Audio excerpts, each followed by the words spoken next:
This is Robert Kraft, and I'm coming to you live on SNNLive, and we're at the MicroCap Conference 2017 in New York City. With me right now is George Holmes from Resonant. It's a publicly traded company with the symbol RESN. George, welcome to SNNLive. Yeah, thank you very much. It's great to have you on. So, for our audience, let's start off with an overview, and then we'll get into an update. Okay, great. So Resonant is a company that designs filters for the mobile market.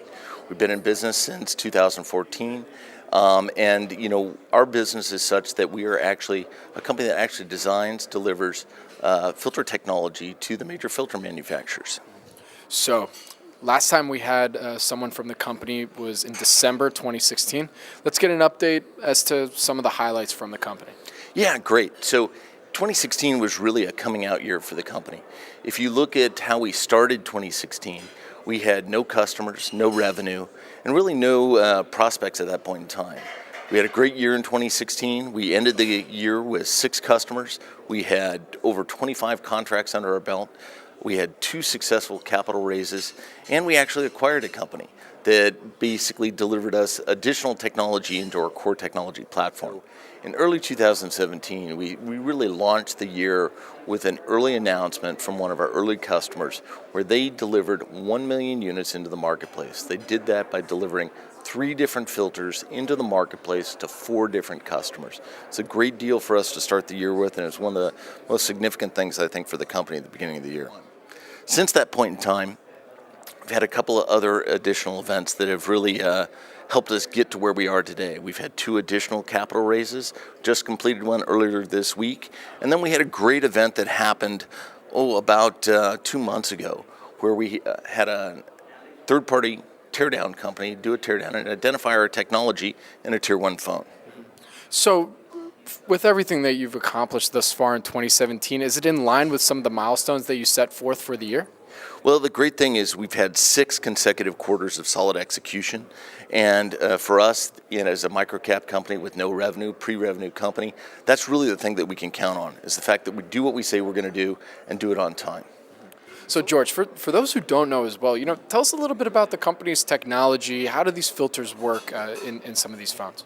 Yeah, so filters, I try to make it as simple as possible, and for me, I look at filters as the way to keep technology or data in the traffic lane it's supposed to be in. I look at filters as fences that actually allow you to compartmentalize the data that's coming to the phone.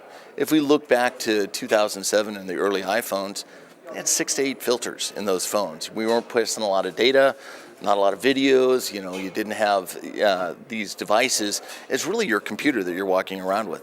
Today, in the latest iPhones, 60 filters, 60 data pathways that we're trying to make sure that data doesn't collide. Filters actually keep data where it's supposed to be. And what's the size of the addressable market as well? Oh, the nice thing about this market, the market's actually massive. We're talking 40 billion units a year in the mobile market alone. For us, we tend to not focus on the entire market. We tend to focus on the high-value components. So that 40 billion units represents about $8 billion in total opportunity. We actually focus on about 15 billion units, which is about 5 billion of the market opportunity. It's a great deal for us, great opportunity for us, and one that we think we're going to be able to capitalize on. And what's your background? How did you get into all this? Well, that's interesting. I'm not a filter guy, obviously, and I'm actually not a technologist. I'm a finance and operations guy that spent 25 plus years in sales. I've been at companies in the telecom equipment, telecom components, optical components, sold a company to Lucent in '99, ran Lucent Microelectronics sales organization in the US, and then did a number of startups. So what are some of the company's growth drivers? The real growth drivers for us is really the expansion in the footprint with customers, expansion in the footprint with technology. We're now doing much more complex filters than we were doing at the beginning of the year last year, where we were doing duplexers and TDD filters last year. Today, the focus is on quadplexers. We have 9 quadplexers currently under contract. Those are the things that we think are going to be the real market drivers, real revenue drivers for us in 2018. And where can our audience go and find more information about Resonant? Hey, you can go find more information about us on our website. We've got a great new video that came out last week. Really simplifies this whole market. Interesting technology, complex technology. We've tried to make it as simple as possible for people to understand. My name is Robert Kraft, and I'm coming to you live on SNNLive. And we're at the MicroCap Conference 2017 in New York City. With me again is George Holmes from Resonant, publicly traded company with the symbol RESN. George, thank you very much. Thank you very much.